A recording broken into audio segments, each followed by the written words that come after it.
It's rare for a car company to admit it's made a mistake. It usually takes a recall or a lawsuit or something to encourage a change, unless that car company is Renault. This is the Renault Clio RenaultSport 220 Trophy EDC, and it's sort of a mea culpa.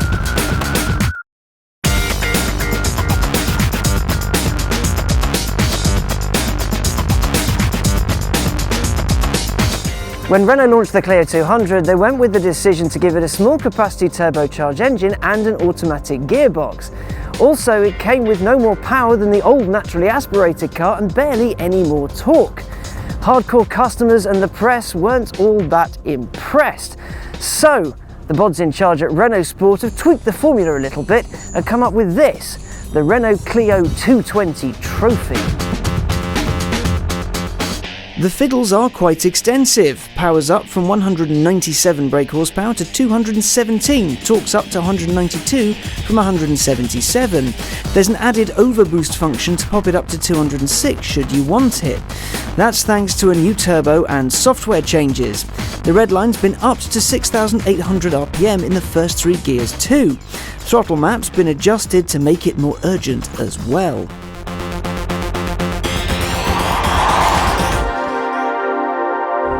So the Clio is now a faster car with more power, and it can be delivered with more aplomb. But what about the transmission? Well, one of the things that was leveraged against the older version of this car was the paddle travel was a bit too long, so that's been cut by a third, and the gearbox has been mapped, so shifts are up to 50% quicker depending on what mode you're in.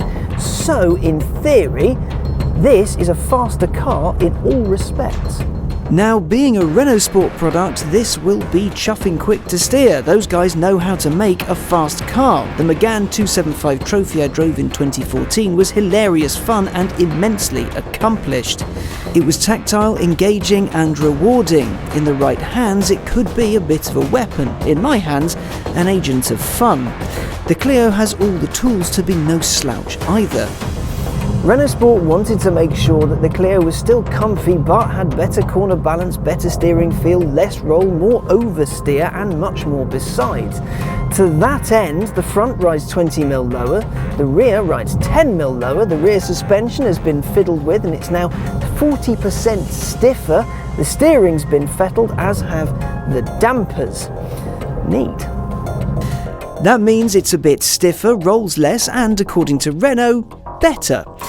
Once all those changes have been thrown into a bowl and mixed around a bit, you get a car that's 3 seconds quicker around Renault's test track than the normal Clio 200. A 146 mph top speed, a 6.6 second 0 to 62 sprint, and an MPG figure of 47.9. So in all, this should be a decidedly unrubbish car then. So, let's get to it.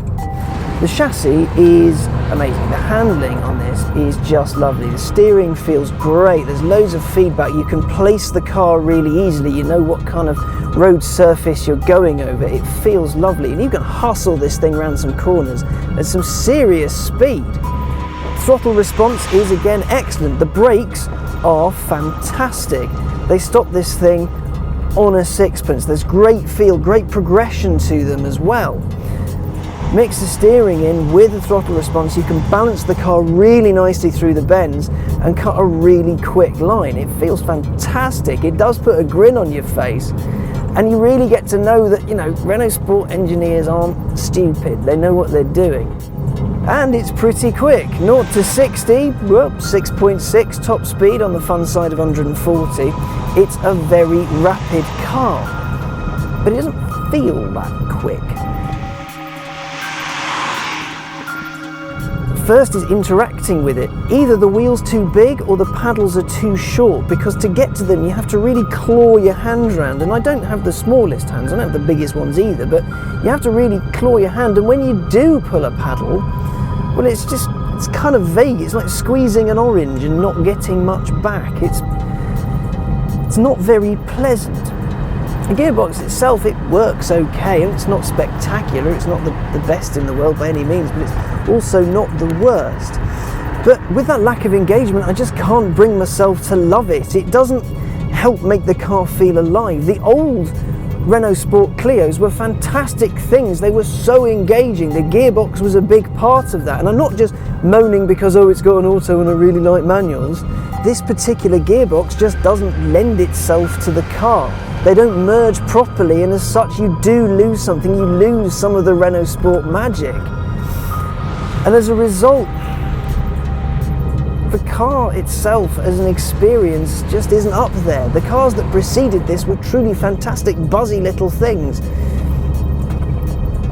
This feels a bit hemmed in. There's extra in there, but you just can't play with it. This car has the potential to be absolutely super stomping brilliant, and this is a fix to make that just a little bit better. It's the fix to sort out what was wrong with the 200. But it's just not quite there. I really wanted to love this car. The last generation one was amazing. It was so good. It was so rewarding. It made all the right noises. It felt right in all the right places. And this, very occasionally, you take it round a corner and it feels great because it just grips and grips and grips and grips and grips. But then you go to reach for the paddle and then the whole experience is kind of ruined. Because it's just like, oh, right, I need to change up a gear. Yeah. Okay, I'll change down a gear. Blah. The change is quick enough, but the process just isn't pleasant. This car has so much going for it. It's just a shame it doesn't quite hit the mark. The 220 Trophy is a special edition car. Each is numbered. It's not a limited edition, so you needn't rush out to secure yours right this second. There'll be a fair few Renault Sport purists who want to see the quick Clio back to its former glory. The older cars were fantastic, buzzy, quick and proper, for want of a better word. Is this? Not this time. Really, it's the transmission that lets it down. It has its moments of brilliance, but there's not really enough drama there, and there's not really enough engagement. Yeah, it can grip round a corner as hard as you like, but